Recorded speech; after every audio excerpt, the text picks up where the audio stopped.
around us that we probably don't even know of, because we don't think that AR, VR can be that simple. So I'll actually click on some of these. So bear with me because it won't have the voice component to it, but I'm hoping that you would be able to see them and appreciate them regardless. So the first one here, let me just adjust the screen. I hope you can see that. Yeah. So that's Home Depot recognizing that when people are buying paint, Oh, your wow. ability to visualize the paint color in the store is just like, no matter who you are, it's not going to work, right? So when I was just talking about it, that's the reason why I didn't paint my condo this summer, because I just couldn't decide on a color, and I couldn't be bothered to bring 10 different little tins of paint and try to figure out in what lighting how it looks.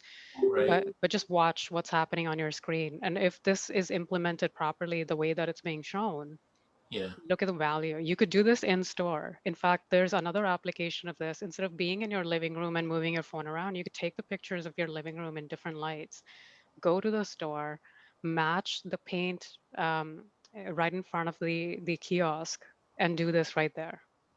Wow. No, that's amazing.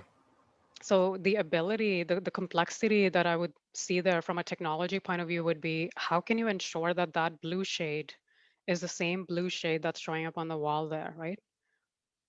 But the beauty of this is, if I keep scrolling down, and this would be for people like Gary and be yourself.